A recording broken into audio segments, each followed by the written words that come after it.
Hello मैं सारमेज, मैं नितेश निराला एक बार फिर से आप सभी का स्वागत करता हूं इस प्यारे से online platform UP board high school Vidyakul पे। जब आंखों में अरमान लिया, मंजिल को अपना मान लिया, तब मुश्किल क्या आसान क्या, जब ठान लिया तो ठान लिया। कैसे हो आप सभी? आई होप आप सभी लोग बहुत ही शानदार, जानदार और जबरदस्त होंगे। तो बेहतरीन तरीके से मैं आज आप लोग के सामने यूपी बोर्ड के सभी प्यारे प्यारे क्लास 9th के सभी बच्चों के लिए प्यारा सा चैप्टर जिसका नाम है संख्या पद्धति लेकर के आया हूं। और इस चैप्टर के अंदर मैं आपको एक बार में सब कुछ नहीं घोट के पिलाऊंगा, थोड़ा थोड़ा आपको खिलाऊंगा। आराम से खाओ, आराम से पढ़ो, कोई जल्दबाजी नहीं। आप देख सकते हो कि आज की इस वीडियो के अंदर बाबू मैं आप लोगों के लिए संख्या पद्धति, आपके ही चैप्टर का नाम है ना पहला एनसीईआरटी का, उसके अंदर मैं आपको प्रश्नावली 1.1 और 1.2 को करवाने वाला हूं। पूरा कंप्लीट सॉल्यूशन कराऊंगा, कंप्लीट सॉल्यूशन कराऊंगा। मात्र 30 से 40 मिनट के अंदर सब कुछ खत्म कर दूंगा। बस मेरे 7 से 7 तक बने रहना। ओके, चलिए तो बढ़ते हैं आगे। तो देख सकते हो, कहते हैं ना कि तुम हो बलवान ये जान लो, तुम कैसे भी जीतना है ये ठान लो। तुम आपको हर हाल में जीतना है, उसके लिए आपको जितने भी मेहनत, जितनी भी ताकत लगाना पड़े लगा दो। अपने आप को सफल होने के लिए अपने आप को एकदम से झोंक दो। सफल होना है तो होना है, ठीक है ना? तो जी जान लगा दो बाबू, आपकी हर वो चीज जो आप चाहते हो आपके कदमों में होगी। यहां पर आपके सामने बाबू प्यारे प्यारे मैं आपके सामने देखो क्या लेकर के आया हूं। हम सबसे पहले आज परिचय जानेंगे प्रश्नावली 1.2 और 1.1 और 1.2 का। तो पहले हम 1.2 का जानेंगे और इसके हम एक्सरसाइजेस को करेंगे। फिर अगेन हम लोग एक्सरसाइज 1.2 के इंट्रोडक्शन को जानेंगे, फिर उसके हम क्वेश्चंस को करेंगे। ओके, ऐसे हम लोग करते करते प्रश्नावली 1.1 और 1.2 को कर लेंगे। ठीक है, सभी को मेरी बात समझ में आ गई? ओके, चलिए तो बढ़ते हैं आगे। वो संख्या के बारे में बात करता हूं। संख्या मैं आप लोगों को बता चुका हूं कई बार, एक बार मैं फिर से आपको बता देता हूं कि संख्या जो मैंने बताया था, इसके पहले एक प्यारी चीज आती है अंक होती है ना। अंक मैंने बताया था ना, अंक की अगर हम बात करते हैं तो अंक मैंने आपको बताया था कि सिर्फ और सिर्फ 0, 1, 2, 3, 4, 5, 6, 7, 8, 9 इतने ही हमारी संख्याएं होती है। और इन्हीं संख्याओं से मिलकर के हमारा किसका निर्माण होता है? संख्या का। और जो संख्याएं होती हैं वो जब दो संख्याएं एक साथ मिल जाए, जैसे हमने 7 और 5 मिला दिया, 75 एक संख्या है। हमने लिख दिया 801, ये भी एक संख्या है। हमने लिख दिया 5471, ये भी एक संख्या है। इस तरह से हमारी संख्याएं जो बनती हैं वो अंक से मिलकर के बनते हैं। अंक से ही हमारा संख्या बनता है और संख्या कुछ इस तरह से बनती है, ठीक है ना? जैसे आप लोग को सर ने आपके राज सर ने पढ़ाया होगा परमाणु अणु के बारे में, तो वैसे ये परमाणु है तो ये अणु है। ओके, अब जानते हैं संख्याएं कितने प्रकार की होती हैं। तो बाबू संख्या को अगर मोटा मोटा देखा जाए तो संख्याओं को 2 पार्ट्स में डिवाइड किया जाता है। एक किया जाता है दशमलव वाली संख्या और एक किया जाता है बिना दशमलव वाली संख्या। बिना दशमलव वाली संख्या तो आप जानते हो कि प्राकृत संख्या, सम संख्या, विषम संख्या, पूर्णांक संख्या, पूर्ण संख्या, भाज्य, अभाज्य, पता है ना? प्राकृतिक संख्या 1 से स्टार्ट होती है। और अगर मैं बात कर लूं इसको प्रदर्शित किससे करते हैं, तो इसको बाबू प्रदर्शित करते हैं हम लोग n से। किससे? n से। सम संख्या, जो संख्या 2 से विभाजित होती है, 2, 4, 6, 8, 10 ऐसी संख्याओं को हम सम संख्या बोलते हैं और इसको हम लोग ई लिख देते हैं। ऑड आप जानते हो, ओ लिखना हो तो लिख दो, या ओड ऐसे पूरा लिख दो, इसमें कोई वो नहीं है। तो ऑड 1, 3, 5 ऐसे जाता है जो 2 से विभाजित नहीं होती, यही होता है ना। अगर हम बात कर लेते हैं पूर्णांक, जिसे हम लोग इंटीजर्स बोलते हैं और इसे हम लोग जेड से डोनेट करते हैं, इसमें आप देख सकते हो कि इधर आपकी धनात्मक संख्या है, यहां पर 0 की इधर धनात्मक संख्या और 0 की इधर आप देख सकते हो ये आपकी सभी ऋणात्मक संख्याएं हैं। तो जो धनात्मक संख्याएं होती है उसको हम जेड के ऊपर हम प्लस लगा देते हैं तो धनात्मक संख्या को बताता है। अगर हम जेड के ऊपर माइनस लगा देते हैं तो वो फिर आपको माइनस वाली संख्याओं को विभाजित करता है। अब देखो, चाहे प्राकृतिक हो या सम हो, विषम हो, ये सब की सब पूर्णांक संख्या के अंदर आएंगी सब। इसलिए चाहे प्राकृतिक संख्या बोलो, चाहे सम संख्या या विषम संख्या या फिर पूर्ण संख्या जिसे हम लोग होल नंबर बोलते हैं, ये सारी संख्याएं आपकी इस पूर्णांक वाले नंबर के अंदर आ रही हैं। देखो ना, अगर 0, 1, 2 की बात करोगे, देखो यहां से आ रहा है जो कि पूर्णांक में आ रहा है। तो पूर्ण संख्याएं पूर्णांक होती हैं। विषम, सम, ये सारी संख्याएं देखो धन में है और आ रही हैं सब। प्राकृतिक संख्या 1, 2, 3, 4, 5 देखो आ रही हैं। तो सभी प्राकृतिक संख्याएं, सभी सम संख्या, सभी विषम संख्या और सभी पूर्ण संख्याएं, सभी भाज्य संख्या, सभी अभाज्य संख्या इस पूर्णांक के अंदर आती हैं। क्लियर है? भाज्य संख्या वो होती है जिसके 3 या 3 से ज्यादा गुणनखंड होते हैं, उन्हें हम भाज्य संख्या बोलते हैं, ठीक है ना। भाज्य संख्या को इंग्लिश में हम लोग कंपोजिट बोलते हैं। क्या बोलते हैं? Composite numbers. Composite numbers. Okay, और हम बात कर लेते हैं अभाज्य को। तो अभाज्य को हम लोग प्राइम नंबर्स बोलते हैं। क्या बोलते हैं? Prime number.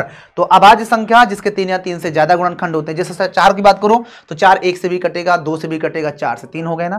तो 3 या 3 से ज्यादा। अगर हम 6 की बात करें तो 6 भी 1 से कटेगा, 2 से कटेगा, 3 से कटेगा, 6 से कटेगा, 4 हो गए। लेकिन जो अभाज्य होते हैं उसके सिर्फ 2 ही गुणनखंड होते हैं। अपने टेबल से कटेगा या तो फिर 1 से कटेगा। जैसे 2 की बात करें, 2 अपने टेबल से कटता है और 1 से कटता है, इसके अलावा किसी से नहीं कटता। 3 भी अपने टेबल से कटता है 1 से, इसके अलावा किसी से नहीं कटता। तो ये सभी संख्या हमारी अभाज्य। अच्छा, कुछ लोग के दिमाग में आएगा 1 क्यों नहीं हो सकता? तो 1 मैंने बताया अपने टेबल से कटता है तो 1 से कटेगा और इसके अलावा 1 से भी कटता है। तो ये 1 और 1 दोनों सेम ही हो जाते हैं, इस वजह से ये हमारा अभाज्य नहीं होता। लेकिन अगर हम 2 की बात करें तो 2 देखो अपने टेबल से भी कटता है और 1 से कटता है, इसलिए हमारी अभाज्य संख्या हो जाती है। क्लियर? तो प्रथम अभाज्य संख्या कौन सी होती है? तो 2 होती है। और प्रथम भाज्य संख्या क्या होती है? तो 4 होती है। इस छोटी छोटी बातों को याद रखना, एग्जाम में ऐसे प्यारे प्यारे क्वेश्चंस बनते रहते हैं। ओके, बहुत ही शानदार चीज हो चुकी है। अब मैं आगे बात करता हूं यहां पर जो दशमलव वाली संख्या है। दशमलव वाली संख्या जो पॉइंट के बाद रुक जाती है, जैसे 3.5, 1.333 ऐसे चलती है, इनको बोलते हैं दशमलव वाली संख्या। क्लियर? जो पॉइंट के बाद रुक जाती है उसको बोलते हैं ये दशमलव वाली संख्या। इस दशमलव वाली संख्या में 2 पार्ट्स हो जाते हैं, एक शांत होती है, एक शांत दशमलव संख्या होती है और एक होती है अशांत। हालांकि इसके बारे में हम लोग बाद में डिस्कस करेंगे जब हम पढ़ेंगे इसको। बाकी इतना जान लो कि शांत वो होती है जो पॉइंट के बाद रुक जाती है, जैसा 4.25, 8.1053 रुक गई ना। लेकिन अशांत जो पॉइंट के बाद नहीं रुकते, जैसा 2.333 हम लिख देते हैं, तो इन सभी को अशांत बोलते हैं। हमने 2.91 लिख दिया, फिर 91 लिख दिया, फिर 91 लिख दिया, ऐसी संख्याओं को अशांत बोलते हैं। तो समझ गए? दशमलव वाली संख्या है जो पॉइंट के बाद रुक जाती है उनको शांत बोलते हैं, नहीं रुकती तो अशांत हो जाएगी। और ये सभी बिना दशमलव वाली संख्या, तो आपको समझ में आ गई। अच्छा, मैं बिना दशमलव वाली संख्या की बात करता हूं तो आप देख सकते हो कि सारी संख्या जो पूर्णांक हैं इसके अपान में हम 1 लगा देंगे तो सभी एक परिमेय संख्या बन जाती हैं। इसलिए जितनी भी हमारी बिना दशमलव वाली संख्याएं होती हैं वो परिमेय संख्याएं होती हैं। इस बात को भी आप जानते रहिए, परिमेय संख्याएं होती हैं।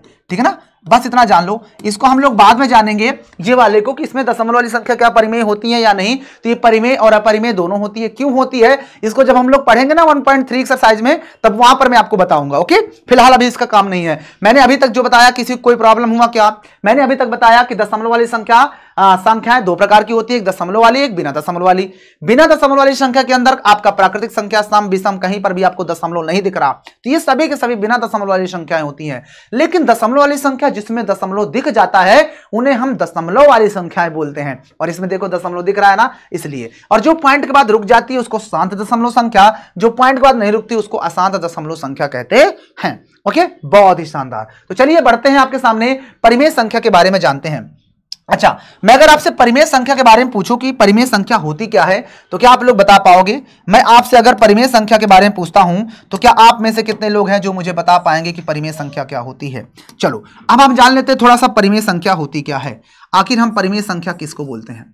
तो परिमेय संख्या याद रखना कि परिमेय संख्या, हमेशा याद रखना कि परिमेय संख्या को प्रदर्शित किससे करते हैं? तो परिमेय संख्या को हम क्यों से प्रदर्शित करते हैं। किससे? क्यों से। इस बात को भी जानते रहना, बहुत से लोग नहीं बता पाएंगे परिमेय को क्यों से, अपरिमेय को टी से। ओके, चलो। तो परिमेय संख्याएं वो होती हैं जिन्हें हम p बाई क्यू के जैसा लिख सकते हैं, और आपका q जो होता है वो कभी भी 0 नहीं होना चाहिए। और साथ में p और q, जो हमारे पास ये p और q आए हैं, ये p और ये q दोनों ही हमारे पूर्णांक होने चाहिए। क्या होने चाहिए? पूर्णांक। अगर ये पूर्णांक नहीं है तो ये आपका परिमेय संख्या नहीं होगा। पूर्णांक संख्या आप जानते हो कि 0 की इधर प्लस वाले number +1 +2 up to dot plus का इन्फिनिटी तक, इधर आपका -1 -2, उधर आपका -इन्फिनिटी तक जाता है। तो ये आपके होते हैं आपके पूर्णांक। क्लियर है सभी को? क्या किसी को मेरी बात समझ में नहीं आई? हर किसी को बेहतरीन तरीके से समझ में आ गया होगा कि परिमेय संख्या क्या होती है। परिमेय संख्या के अंदर आपको एक चीज और भी जानना है कि परिमेय संख्या, अगर एग्जाम्पल उदाहरण के हम बात करते हैं, उदाहरण क्या होंगे, तो उदाहरण भी आप लोग देख लीजिए। जैसे हम लिख देते हैं 7/5। तो देखो 7/5 p बाई क्यू के फॉर्म में भी है। क्यों? यानी हर वाला 0 भी नहीं है। और साथ में आप देखोगे ध्यान से, साथ में आप लोग ध्यान से देखोगे तो ये दोनों पूर्णांक भी हैं। हम लिख देते हैं 0 होगा क्या? तो 0/1 लगा दो, क्योंकि अपान में 1 लगा सकते हैं। तो दोनों ही परिमेय संख्या है, मतलब ये p बाई क्यू में है और q आपका 0 नहीं है। ऊपर वाला 0 से मतलब नीचे वाला 0 नहीं होना चाहिए। और साथ में p और q दोनों ही पूर्णांक होते हैं, इसलिए ये हमारा क्या हो जाएगा? एक परिमेय संख्या। लेकिन अगर मैं लिख देता हूँ √3/4 तो क्या ये होगा? तो ये √3 परिमेय संख्या नहीं होता, जिस वजह से ये परिमेय संख्या नहीं है। लेकिन अगर मैं लिख देता हूँ √9/3 तो ये होगा क्या? बिल्कुल √9 से 3 बाहर आ जाएगा, तो ये आपका एक परिमेय संख्या बन जाएगा 3/3, क्योंकि वो रूट से बाहर आ जाएगा। जो रूट से बाहर नहीं बनेगा वो अपरिमेय, रूट से बाहर आ जाएगा तो परिमेय। परिमेय संख्या हमारी धनात्मक और ऋणात्मक दोनों हो सकती हैं। क्यों? क्योंकि हमारा जो पूर्णांक होता है वो धन और ऋण दोनों में होता है। क्लियर है सभी को? समझ में आ गया? ओके। अब देखो हमारे सामने एक याद रखना कि हमारे पास जो परिमेय संख्या होती है, कोई भी दो परिमेय संख्या ले लो, एक परिमेय संख्या ये और एक ये, इनके बीच में अगर मुझे परिमेय संख्या निकालना होगा, दोनों को जोड़ देते हैं। मान लो ये m है और ये n है, अगर मैं दोनों को जोड़कर आधा कर देता हूं तो m प्लस n को जोड़कर आधा कर दोगे तो ये एक यहां निकल आ जाएगा। फिर मैं क्या करूंगा, इन दोनों को वापस से जोड़कर आधा कर दूंगा तो इसके बीच वाला आ जाएगा। फिर इन दोनों को जोड़ करके आधा कर दूंगा तो इसके बीच वाला आ जाएगा। फिर इन दोनों को जोड़ करके आधा कर दूंगा तो इसके बीच वाला आ जाएगा। इन दोनों को जोड़कर आधा कर दूंगा तो ये बीच वाला आ जाएगा। इन दोनों को जोड़कर आधा कर दूंगा तो ये आ जाएगा। इन दोनों के बीच का आधा कर दूंगा तो ये आ जाएगा। इसी तरह से इन दोनों का आधा कर दूंगा तो ये आ जाएगा। ये इस तरह से आप देख सकते हो कि एक हमारे पास दो परिमेय संख्या दी होती है तो उसके बीच में अनंत हल होते हैं। उसके बीच अनंत हम क्या निकाल सकते हैं? परिमेय संख्याओं को निकाल सकते हैं।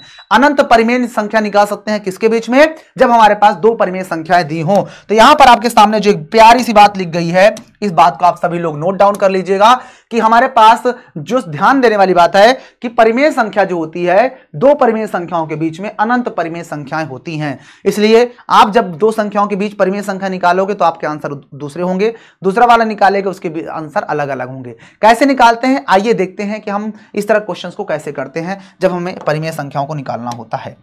तो आप देख सकते हो आपके सामने एक प्यारा सा उदाहरण लेकर के आया हूं, इसको हम लोग करेंगे यहीं पर बेहतरीन तरीके से। देखो कहता है कि 3/5 और 2/5 के बीच में 5 परिमेय संख्या बताओ। जब भी हमें परिमेय संख्याओं को बताना होता है तो सबसे पहले हम दोनों संख्या लिख लेंगे। एक हमारे पास दिया है 3/5 और एक हमारे पास दी हुई है 2/7, यही दी हुई है। अब याद रखना कि जब भी हम परिमेय संख्या बताएंगे तो सबसे पहला काम उसका हर बराबर होना चाहिए। क्या? हर को बराबर करना होता है सबसे पहला काम। तो यहां पर देख सकते हो इन दोनों का हर बराबर नहीं है तो इन दोनों का चाहे एलसीएम ले लो या तो इसका 7 से ऊपर वाले दोनों में गुणा करवा दो, ये करवा सकते हैं ना, क्योंकि कट जाएगा 7 से 7। और इसका जो हर में रहेगा उसको इन दोनों में करवा दो तो 2 × 5 और नीचे भी 7 × 5। Okay okay. अब ये आपका बन जाएगा 7 × 21 और ये बन जाएगा 5 × 7 = 35 और यहाँ पर 5 दूनी 10 हो जाएगा और ये हो जाएगा 7 × 5 = 35। ओके, देख सकते हो। अब आप देख लीजिए जब आपके सामने ऐसी चीज हो जाए तो आपको क्या करना होगा, आप पहले पास तो देख लीजिए कि 21 और ये 10/5, तो इनके बीच में क्या हमें 5 तो परिमेय संख्या मिल रही है? अगर मिल रही है तो बहुत अच्छी बात है। अगर नहीं मिल रहा है, अगर हमें इसके बीच में 5 परिमेय संख्या नहीं मिल पा रही हैं तो जितना पूछता है उसमें एक जोड़ करके उतने से हम फिर से गुणा करवा देते हैं। तो देखो फिलहाल तो हमें इसके बीच में 5 परिमेय संख्या मिल रही हैं। 5 परिमेय संख्या मिल पा रही हैं? नहीं मिल पा रही हैं? बताओ। 5 परिमेय संख्या हैं, कौन कौन सी हो जाएंगी जल्दी बताइए। तो 5 परिमेय संख्या यहां पर लिख दीजिए। पहली हो जाएगी, यहां से शुरू करेंगे क्योंकि छोटा है तो 10 के बाद क्या आता है, तो 11/35, फिर 12/35, फिर 13/35 लिख दूं, फिर 14/35 लिख देते हैं, फिर 15/35 लिख देते हैं। ये होगा 1 2 3 4 5 और यही हमारा हो जाएगा इस प्रश्न का उत्तर। क्लियर है? ओके। अगर मान लो थोड़ी देर के लिए कि इसके बीच में अगर हमें परिमेय संख्या 5 नहीं मिल पाती तो जितना पूछता है उससे 1 बढ़ा करके इसमें फिर से ऊपर नीचे गुणा करवाएंगे, इसमें भी गुणा कराएंगे। जैसा 6 हो जाएगा तो 6 से ऊपर इसमें भी, 6 से इसमें भी, तब आपको ऑलरेडी मिल जाएंगे 5 ठो। क्लियर है? अगर 7 पूछता तो 7 में 1 बढ़ाकर 8 से गुणा करवाते ऊपर नीचे। समझ में आया? तो जब भी हमें दो संख्याओं के बीच परिमेय संख्या निकालना होता है तो पहले उसका हर बराबर करो। हर बराबर करने के लिए नीचे वाले के अंश से हर का ऊपर वाले दोनों में कर दो, ऊपर वाले के हर का नीचे वाले दोनों में कर दो। फिर आपके सामने ऐसे कुछ बन जाएगा। मिल रहे हैं तो आप लिख दो, नहीं तो आप गुणा करवा दो जितने पूछता है। क्लियर? चलो बहुत ही शानदार। आइए अब आगे बढ़ते हैं। एक प्यारा सा हमारे पास एक्सरसाइज स्टार्ट होती है, प्रश्नावली 1.1। प्यार से क्वेश्चन को पढ़ते हैं क्या कह रहा है। क्वेश्चन प्यार से पढ़ते हैं, उसके बाद हम उसको हल करते हैं। ठीक है ना? प्यार से पढ़ेंगे और उसके बाद क्वेश्चन को हम लोग सॉल्व करेंगे। क्वेश्चन कह रहा है कि क्या 0 एक परिमेय संख्या है? क्या 0 एक परिमेय संख्या है? तो आप 0 को कैसे लिख सकते हो? ऐसे 0 और बटे 1 लगा दो तो क्या ये एक परिमेय संख्या नहीं है? दोनों ही परिमेय p/q के फॉर्म में है। q is not equal to 0 और दोनों p और q के फॉर्म में है, दोनों ही पूर्णांक है। तो इसका आंसर हम लिख देंगे सीधा सीधा कि हाँ। क्या हो जाएगा? लिखेंगे हाँ। इसके लिए मैं क्या करता हूं, ये पेन उठा लेता हूं। हाँ लिखेंगे हाँ, हाँ 0 एक परिमेय संख्या है। 0 एक परिमेय संख्या है। 0 एक परिमेय संख्या है। क्लियर है? 0 एक परिमेय संख्या है। अब कह रहा है कि आप इसे p/q के रूप में लिख सकते हो। अतः यहां पर लिखेंगे अतः, अब इसको हम लिख के भी दिखा देते हैं। अतः 0 implies that 0/1 लिख सकते हैं ना। शून्य को हम इतने के फॉर्म में लिख दिया, जो कि एक परिमेय संख्या है, जो कि एक परिमेय संख्या है। यही हो जाएगा उत्तर। हमने देखो लिखकर भी दिखा दिया। अब बताओ किसी को कोई समस्या हुई हो तो। इसी था, बहुत आसान तरीके से मैंने बता दिया कि हम इसे p/q के फॉर्म में भी लिख दिए और साथ में हम परिमेय संख्या को भी बता दिए, ठीक है ना। p/q 0/1 एक परिमेय संख्या। इजी है, बहुत ही शानदार। तो वीडियो को रोको और स्क्रीनशॉट लो या इसको कॉपी पे नोट करो। स्क्रीनशॉट नहीं लेना, कॉपी पे नोट करो। ओके, चलिए आइए अगला क्वेश्चन चलते हैं। अगला क्वेश्चन हमारे पास आ चुका है और इस क्वेश्चन में देखो सेम वही चीज कह रहा है जो अभी मैंने आपको एक प्यारा सा क्वेश्चन कराया था। हल दिया है हमारे पास। हल कह रहा है कि 3 और 4 के बीच की 6 परिमेय संख्या बताओ। तो 3 हमारे पास लिख लेंगे, 3 को 3 लिख लिया, यह हमने 3 को लिख दिया और 3 के बटे में कुछ नहीं है तो अपान में 1 लगा लो। दूसरा क्या है 4 के बटे में कुछ नहीं है तो अपान में 1 लगा दो। दोनों का हर तो सेम है, दोनों का हर सेम है, लेकिन अब यहां पर इसके बीच में 6 परिमेय संख्या नहीं मिल पा रही, 3 के बाद 4। तो हमें यहां पर क्या करना पड़ेगा इस कंडीशन में, जितना पूछता है उससे 1 बढ़ा देते हैं। 6 पूछता है तो 6 में 1 बढ़ा देंगे, यानी 7 से अंश और हर में गुणा कर देते हैं, ठीक ना। तो अब हमारे पास अगला जो स्टेप होने वाला है उस स्टेप में हम इसमें क्या करेंगे, 3 में 7 से गुणा, क्योंकि 7 आया ना 6 एक साथ, और 1 में भी 7 से गुणा करवा देंगे। तो कितना हो जाएगा 7 × 21 बटे 7 × 7। यहां पर भी हम वही काम करेंगे, 4 में भी हम 7 से गुणा कराएंगे और नीचे 1 में भी 7 से गुणा करवा देंगे। तो ऊपर हो जाएगा 7 चौक 28, नीचे हो जाएगा 7 × 7। अब आप देख सकते हैं इन दोनों के बीच में क्या आपको 6 परिमेय संख्या नहीं मिल पाएगी। अब यहां पर मैं ऐसे जो कर देता हूं, आपको ऐसे नहीं करना है, आप नीचे लिखोगे साफ साफ, अतः 6 परिमेय संख्याएं, अतः अच्छा है परिमेय संख्याएं हैं, 6 परिमेय संख्या हैं। कौन कौन सी हैं तो लिख दीजिए।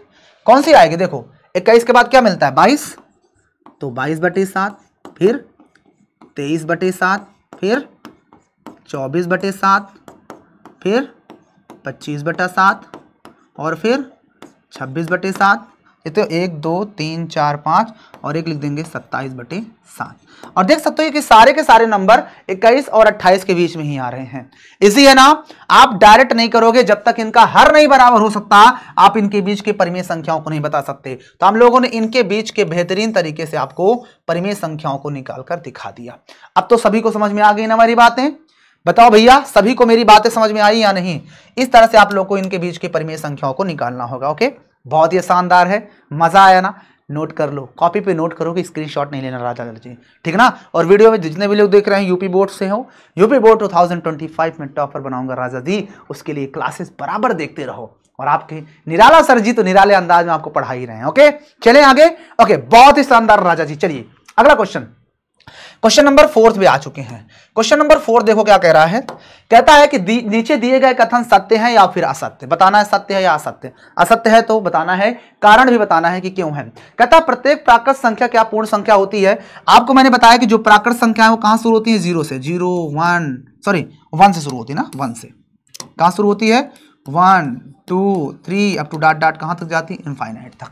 लेकिन पूर्ण संख्या कहां शुरू होती है, तो पूर्ण संख्या 0 से, 0 1 2 3 अप टू डॉट कहां तक जाती है, इनफाइनाइट तक। तो कहता है जितनी भी प्राकृत संख्या है क्या वो पूर्ण संख्या होती है। तो देखो ये सारी की सारी संख्या इसमें आ रही है ना, इसलिए लिख सकते हैं कि हाँ सारी प्राकृत संख्या पूर्ण संख्या होती है। और इसका उत्तर फिर क्या हो जाएगा, इसका उत्तर हो जाएगा सत्य,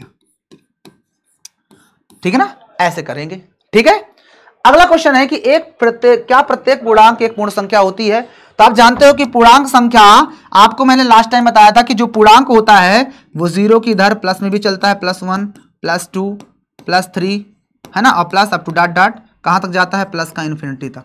इधर वाली संख्या की बात करें तो ये -1, फिर -2, फिर -3 और फिर -4, ये माइनस का इन्फिनिटी तक जाता है। बताया था ना ये चीज। ओके, अब देखो पूर्ण संख्या कहां शुरू होती है, तो पूर्ण संख्या तो 0 1 2 3 अप टू डॉट इनफाइनाइट तक। तो कहता है ये सारे की पूर्णांक संख्या क्या पूर्ण संख्या में आ पा रही है, उल्टा पूछ लिया, सारी पूर्ण संख्या पूर्णांक में आ रही है देखो, लेकिन सारी पूर्णांक पूर्ण में नहीं जा सकती। इसका मतलब इसका आंसर क्या हो जाएगा, असत्य हो जाएगा। इसका आंसर क्या हो जाएगा, असत्य हो जाएगा। क्लियर है, क्योंकि उल्टा दिया है। इसका कारण लिखोगे क्योंकि सारी पूर्ण संख्याएं पूर्णांक होती हैं, और इसने बोला कि पूर्ण संख्या पूर्णांक होती है, मतलब कि पूर्णांक संख्या पूर्ण होती है। ओके, चलो अगला कहता है कि प्रत्येक परिमेय संख्या क्या एक पूर्ण संख्या होती है। कहता है जितनी भी परिमेय संख्याएं होंगी क्या वो पूर्ण संख्या होंगी। तो अगर हमने एक परिमेय संख्या हमने आपके सामने लिख दिया, एक परिमेय संख्या लिखता हूं मैं, एक परिमेय संख्या लिख दिया मैंने 7/2। ये क्या पूर्ण संख्या होगी, भाग दोगे तो कितना आएगा 3.5। और ये पूर्ण संख्या होती है क्या, पूर्ण संख्या तो 0 की इधर प्लस में इधर पूरा पूरा नंबर होता है। लेकिन अगर हम लिख देते हैं 4/2 तो यह काट जाएगा तो आपका आ जाएगा 2। तो इसका मतलब ये होगा कि प्रत्येक परिमेय संख्या, कहता हूं कि जितनी भी परिमेय संख्या होती है उस सब की सब पूर्ण संख्या पूर्णांक होती है। तो भैया सब की सब तो नहीं हो सकती, क्योंकि देखो ये पूर्ण बन गया, ये पूर्णांक नहीं बन, मतलब ये पूर्णांक बन गया, ये पूर्णांक नहीं बन रहा। तो इसका मतलब कह रहा है प्रत्येक परिमेय संख्या पूर्णांक होती है। तो इसका मतलब भैया ये गलत कह रहा है। यहां पर आंसर क्या हो जाएगा, इसका उत्तर हो जाएगा असत्य। मैं मिटा क्यों दिया, इसको लिखा रहने देते हैं। ओके, लिखा रहने देते हैं, आप लोग समझ लीजिएगा। इसका आंसर हो जाएगा असत्य, इसका आंसर हो जाएगा असत्य। इजी है ना, सभी लोग मुझे बताओ, सभी लोग, क्या किसी को मेरी बात समझ में नहीं आई क्या? इजी है, बहुत शानदार तरीके से मैंने आपको बता दिया, बहुत ही शानदार। चलिए आगे बढ़ते हैं। इसी क्रम में आपने यहां पर सारे क्वेश्चंस देख लिए और यहां पर आपकी पहली एक्सरसाइज जो होती है वो फिनिश हो जाती है। अब हम लोग परिचय सीखने वाले हैं प्रश्नावली 1.2 का। उसमें आपको क्या करना होगा कि अपरिमेय संख्या को संख्या रेखा पर प्रदर्शित करना होगा। अपरिमेय संख्या को संख्या रेखा पर कैसे प्रदर्शित करते हैं, बहुत इजी है, ध्यान समझना। अपरिमेय संख्या क्या होती है, जिसको हम p/q के रूप में नहीं लिख सकते, है ना। अगर कोई परिमेय संख्या है तो ठीक है, नहीं है तो फिर वो अपरिमेय हो जाती है। Clear, okay. तो अपरिमेय संख्या की अगर हम एग्जांपल की बात करें तो अपरिमेय संख्या अगर मैं लिखना भी चाहूं तुम लोग के लिए मैं यहां पर लिखना भी चाहूं अपरिमेय संख्या, तो यहां पर आप लोग नोट भी कर सकते हो अपरिमेय संख्याएं। अपरिमेय संख्याएं आप लोग नोट भी कर सकते हो, अपरिमेय संख्या है। अगर हम अपरिमेय संख्याओं की बात करते हैं तो अपरिमेय संख्या आप देख लो क्या हो सकती हैं जी, ऐसा √3, √2, √3, √5, √7, √11, √13, √17, ऐसे बहुत सारी संख्याएं होंगी जिसका पूरा पूरा वर्गमूल नहीं निकलता, वो सारी संख्याएं अपरिमेय होती हैं। ओके, बहुत ही शानदार। तो हमारे पास एक प्यारी संख्या की दिखाइए कि √3 संख्या रेखा पर कैसे प्रदर्शित करेंगे। बहुत ही प्यारा है और बहुत आसानी से हम इसको करेंगे। कैसे रिप्रेजेंट करना होता है संख्या रेखा पर, तो देखो जब इसको संख्या रेखा पर प्रदर्शित करना होगा तो अगर आपके सामने कभी भी √m के जैसा कोई नंबर होता है और उसे संख्या रेखा पर रिप्रेजेंट करना होता है तो उसमें से पहले हम एक घटा देते हैं, फिर जो आता है उसको संख्या रेखा पर दिखाते हैं, फिर आगे का प्रोसेस करते हैं। ठीक है, तो यही काम हम भी करने वाले हैं। यहाँ पर जिसको हमें प्रदर्शित करना है उसको हम क्या करेंगे, उसमें से एक घटाएंगे। तो यहाँ पर जब हम हल करने वाले हैं, हल करेंगे तो हमसे जिसका पूछा है उसको क्या करेंगे, संख्या रेखा पर दिखाने के लिए सबसे पहले उसने दिया है √3, तो √3 लिखेंगे और √3 को लिखने के बाद हम इसमें से क्या घटाएंगे, एक घटा देंगे तो कितना आएगा, √2 आ जाएगा, √2। अब √2 नंबर रेखा पर हमें पता नहीं है, इसलिए √2 को रिप्रेजेंट करना पड़ेगा पहले। तो √2 को रिप्रेजेंट करने के लिए हम √2 से कितना घटाएंगे, 1 घटाएंगे तो कितना आएगा, √1 आएगा, तो बाहर कितना आएगा 1। तो पहले हम √2 को रिप्रेजेंट करेंगे तभी हम √3 को रिप्रेजेंट कर सकते हैं। तो हम एक संख्या रेखा खींचेंगे, प्यारी सी लाइन। तो आइए एक प्यारी सी लाइन खींचते हैं। हमने ये एक प्यारी सी लाइन खींच दी। ओके,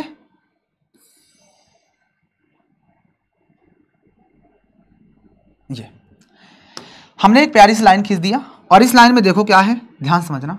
इसमें हमें पता है कि यहाँ पर हम ले लेते हैं ये 0 है, ये 0 है और यहाँ पर हम मान लेते हैं इतनी दूरी पर 1 है। ठीक है ना, तो हम इसको रिप्रेजेंट करने के लिए √2 को रिप्रेजेंट करेंगे तभी हम √3 को रिप्रेजेंट कर सकते हैं। तो √2 इसको नहीं कर पा रहे हैं ना, देखो एक घटा दिए तो √2 कहाँ हमें पता है लाइन पे। अगर मान लो पूरा पूरा नंबर आता 3, 4, 5 है तो पता कर लेते हैं, लेकिन नहीं है। इसलिए हम क्या करेंगे, पहले हम √2 को रिप्रेजेंट करेंगे। तो एग्जाम में कभी भी √2 मान लो रिप्रेजेंट करने के लिए आता है तो √2 से घटाओगे तो कितना आया, रूट में 1 बाहर आ गया। तो 1 आपको 1 यूनिट यहाँ से यहाँ तक लोगे, 1 यूनिट। ठीक है ना, 1 यूनिट हम ले लेंगे यहाँ से यहाँ तक का। ये आपका हो गई यहाँ से यहाँ तक की लेंथ 1 यूनिट। ओके, जहां पर 1 आता है वहां से हम परपेंडिकुलर खींच देते हैं। परपेंडिकुलर खींचना आता है कि नहीं आता, नहीं खींचना आता, देखो यहां से हम परपेंडिकुलर ऐसे खींच देंगे। ये हमने परपेंडिकुलर खींच दिया। ओके, जब हमने परपेंडिकुलर खींच दिया तो परपेंडिकुलर खींचने के बाद इसमें आपको कितना कट करना होगा पता है, इस पे आपको कट करना होगा 1 यूनिट हमेशा। जी ये 1 है तो इसको 1 ही कट करना है, तो 1 ले लो, कट कर दो। समझना, इसमें कितना भी है, 1 आया तो इसका मतलब थोड़ा ना 1 ही कट किया, 2 आया तब भी 1 ही कट करेंगे। अब इसको क्या करोगे, यहां से इसको मिला दो यहाँ पे। ओके, अब ये मान लो O है, इसको पॉइंट A दे देते हैं। अब क्या करोगे, इस चीज को त्रिज्या मानते हुए इसको सेंटर मानेंगे और ये त्रिज्या मेजर कर लेंगे, इसी खींच देंगे ऐसे। जहां पर लाइन पे कट करेगा वही आपका हो जाता है √2। बोलो मेरी बात कितने लोग को समझ में नहीं आई। आ गई ना बात समझ में? जब भी हमें रूट 2 को रिप्रेजेंट करना होगा तो पहले 1 यूनिट कट लेंगे इधर, और 1 यूनिट लेने के बाद जहां पर 1 होगा वहां से एक परपेंडिकुलर खींचने के बाद उसमें भी हम 1 यूनिट कट कर लेते हैं। और जब 1 यूनिट आप लोगों ने यहां पर कट कर लिया तो ये क्या हो जाएगा, इसको मिला। ऐसा क्यों किया? ऐसा आपको पता है कि एक सर्कल है, ये यहां तक खींचा और इस सर्कल को मैंने से पूरा कर दिया, तो ये भी सर्कल का रेडियस, ये भी सर्कल का रेडियस, तो जितना ये होगा उतना ये होगा, इसलिए जितना ये है उतना ये होगा। तो अगर ये रूट 2 है तो ये भी रूट 2 है। ये रूट 2 कैसे आया पता है आपको? आपको पता है कि परपेंडिकुलर बनता है, तो अगर मुझे OA निकालना होगा, OA, तो OA का स्क्वायर बराबर क्या होगा बोलो? इस OA का स्क्वायर, इसका स्क्वायर, इसका मैं मतलब ये वाली रेखा यानी 1 का स्क्वायर और प्लस ये वाली रेखा मतलब 1 का स्क्वायर, तो कितना हो जाएगा? 1 का स्क्वायर 1, 1 का स्क्वायर 1, मतलब ये 2 आएगा। तो अगर मुझे इधर से OA निकालना होगा तो ये रूट में आपका 2 फंस जाएगा, इसका मतलब ये रूट 2 आ गया। अब जब ये रूट 2 है तो जाहिर सी बात है ये भी तो रूट 2 होगा। क्यों रूट 2 होगा? क्योंकि हमें पता है बाबू, क्योंकि ये और ये दोनों त्रिज्या होगी एक सर्कल की, इस वजह से। अब जब आप लोगों ने रूट 2 को रिप्रेजेंट कर ही लिया तो अब रूट 2 के बाद रूट 3 को आप आराम से रिप्रेजेंट कर सकते हो, क्योंकि रूट 3 कहता है कि 3 में से 1 घटाओ, तो कितना आएगा? रूट 2। अब जब हमने रूट 2 दिखा लिया तो यहीं से फिर से क्या करना होगा? वही काम, परपेंडिकुलर। तो हम यहां से ये परपेंडिकुलर खींच देंगे, खींच दिया ना परपेंडिकुलर। परपेंडिकुलर खींचने के बाद इसमें कितना कट करना है? 1 यूनिट ही कट करोगे, तो ये 1 यूनिट कट कर लिए। जहां पर कट करिए उसका नाम हमने B रख दिया। अब क्या करोगे? इस पॉइंट्स को इससे मिलाओगे, तो इस पॉइंट्स को ही हम इससे मिलाएंगे ये। आप जब इसको निकालोगे, अगर आप यहां से OB निकालना चाहते हो, किसको? OB को, तो बताओ OB कैसे निकल के आएगा?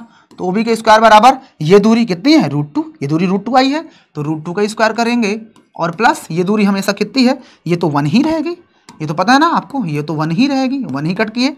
अब हम क्या करेंगे? ये 1 रख देंगे तो 1 का स्क्वायर, तो रूट 2 का स्क्वायर 2 और 1 का स्क्वायर 1, कितना आ गया? 3। और अगर मैं इधर से एक OB निकालना चाहूंगा तो रूट में आपका 3 आ जाएगा।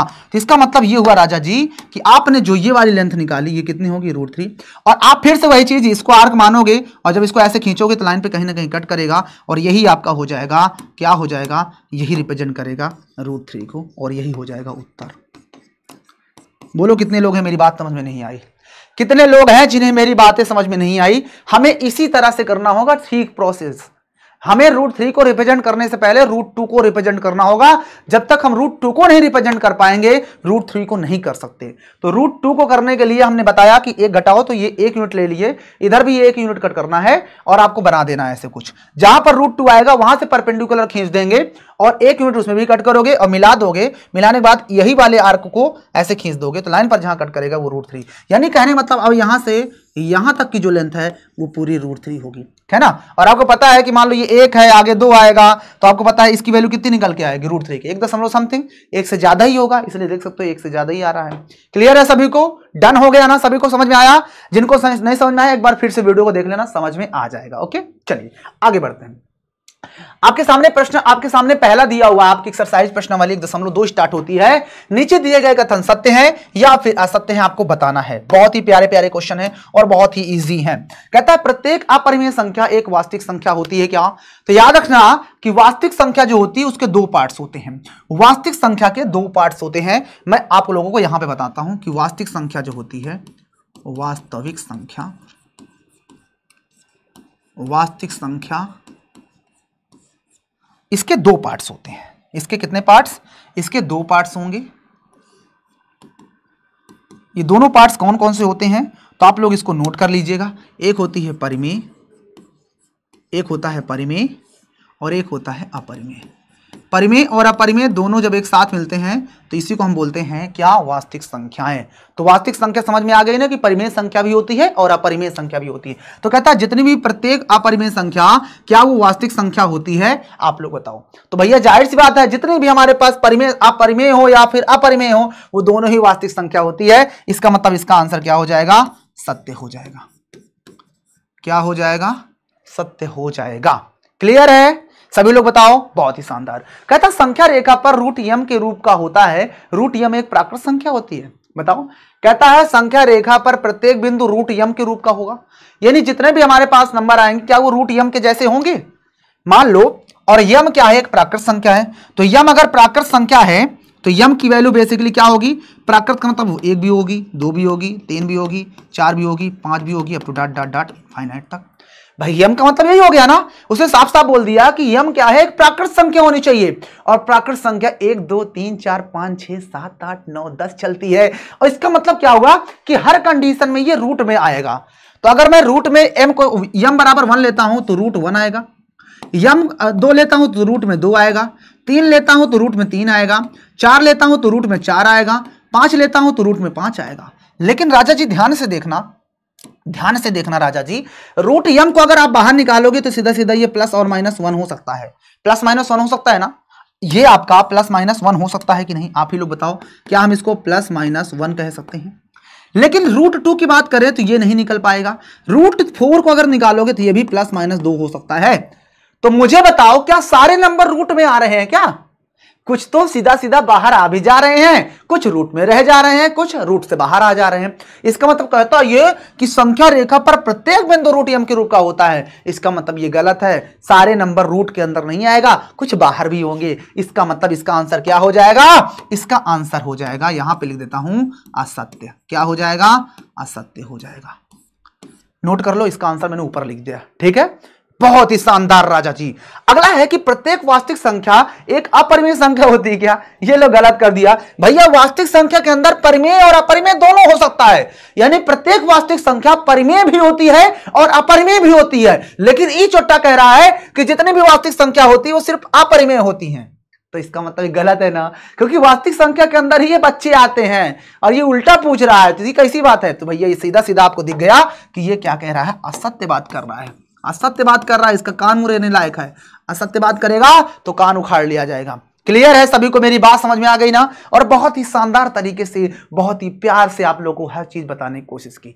अब बताओ आपको कितने लोग हैं जिन्हें मेरी बात समझ में नहीं आई?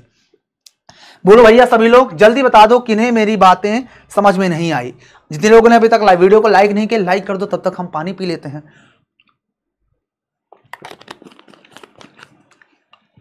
चलिए बहुत ही बढ़िया। चलिए अब आगे बढ़ते हैं, तुम्हारे पास क्वेश्चन कह रहा है कि क्या सभी धनात्मक, अच्छा मजा आ रहा है ना आप लोग को? मजा आ रहा है कि नहीं मजा आ रहा है? देखो जिंदगी है ना, तो जिंदगी में मजा तो लेना बहुत जरूरी है। जिंदगी में अगर मजा नहीं है, मस्ती नहीं है, तो मजा कुछ नहीं है। जिसकी मस्ती जिंदा है उसी की हस्ती जिंदा है, वरना वो इंसान जबरदस्ती जिंदा है। तो जिंदा रहो, तो मतलब जिंदगी में आपकी मस्ती भी जिंदा रहनी चाहिए। तो कहता है क्या सभी धनात्मक पूर्णांक के वर्गमूल अपरिमेय होते हैं? यदि नहीं तो ऐसी संख्याओं की बताइए वर्गमूल, उदाहरण दीजिए जो कि परिमेय संख्या हो। क्वेश्चन समझ नहीं आया? बहुत इजी क्वेश्चन है।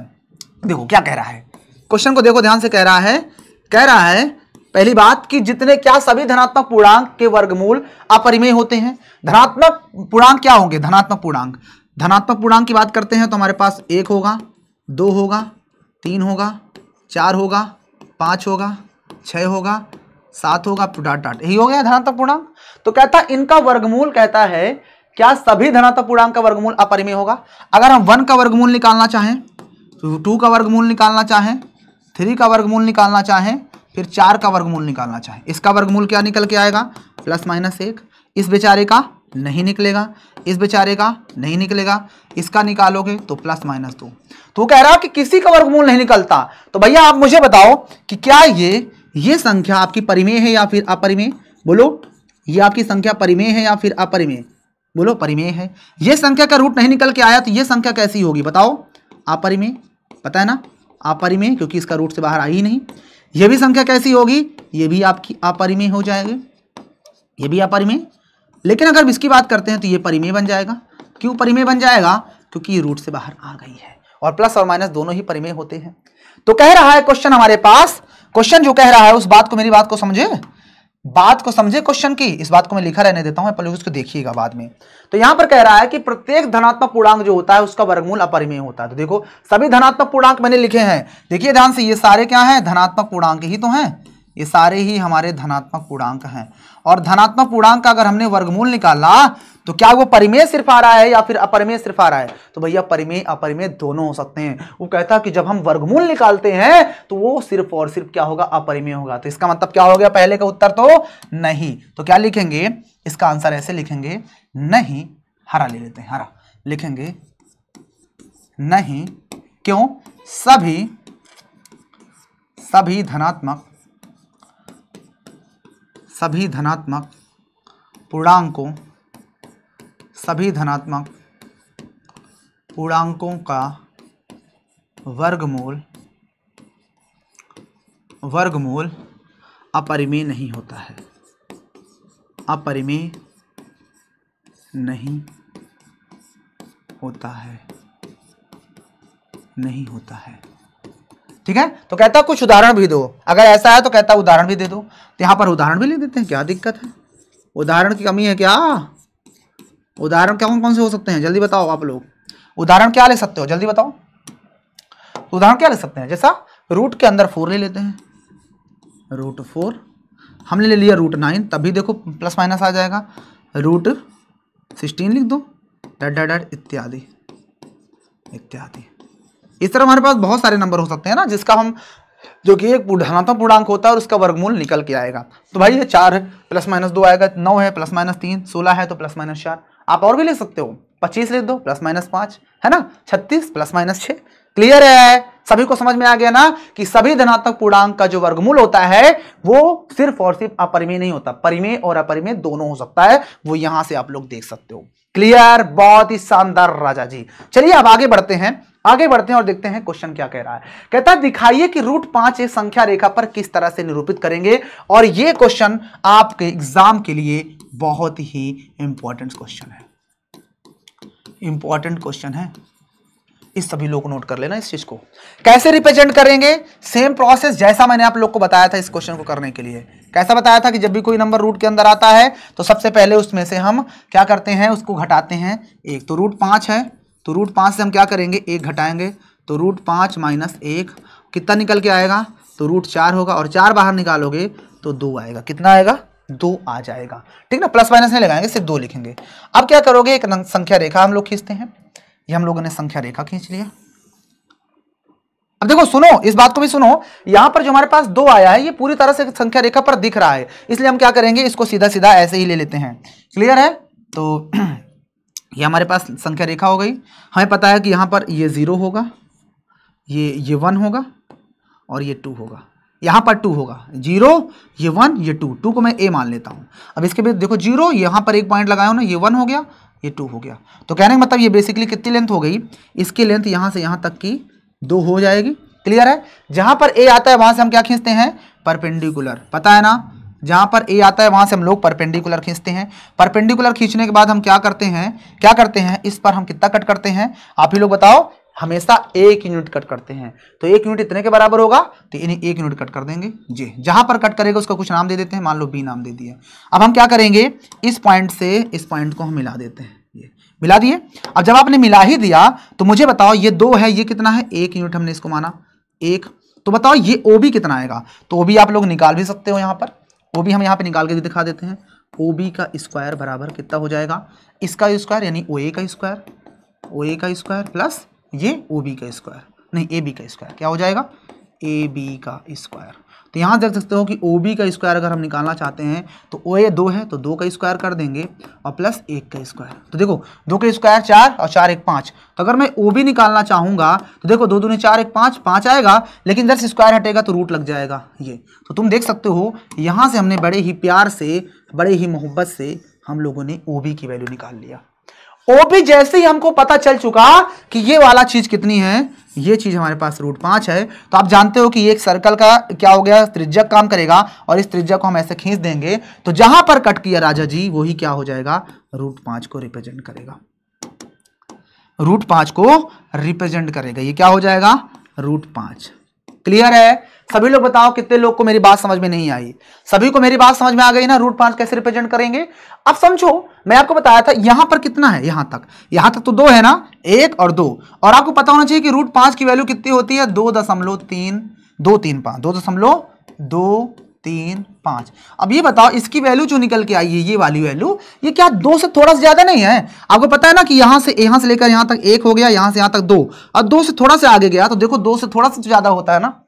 तो इस तरह से हम बता भी कर सकते हैं कि हमारा आंसर सही है। बस आपको ऐसे ही कॉपी पर इसको लगाना है, कुछ भी नहीं है। बहुत ही प्यार मोहब्बत से मैंने तुम लोग को सारी चीजें समझाने की कोशिश की। तो इस एक्सरसाइज में मात्र 3 क्वेश्चंस थे और मैंने सब कुछ आपको अच्छे से बता दिया। अब आप लोग के लिए प्यारे प्यारे कुछ क्वेश्चंस के मैं होमवर्क दे देता हूं, वो आप लोग घर पे करना।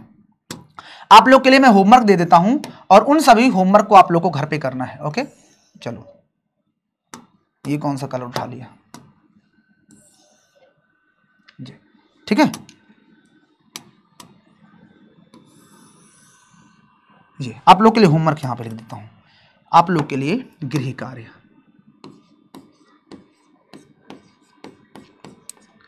ये आप लोगों को घर पे अपने से करना है। पहला क्वेश्चन है 5 तथा 6 के बीच 7 परिमेय संख्या ज्ञात करना है। ओके, पहला क्वेश्चन। दूसरा क्वेश्चन भी नोट कर लो, दूसरा क्वेश्चन भी आप लोग नोट कर लो। दूसरा सेम ऐसा ही क्वेश्चन रहेगा, वो भी 2/3 तथा 5/2 के बीच 5 परिमेय संख्या। ओके, ये 2। और एक प्यारा सा क्वेश्चन लास्ट वाला दे देता हूं, तीसरा है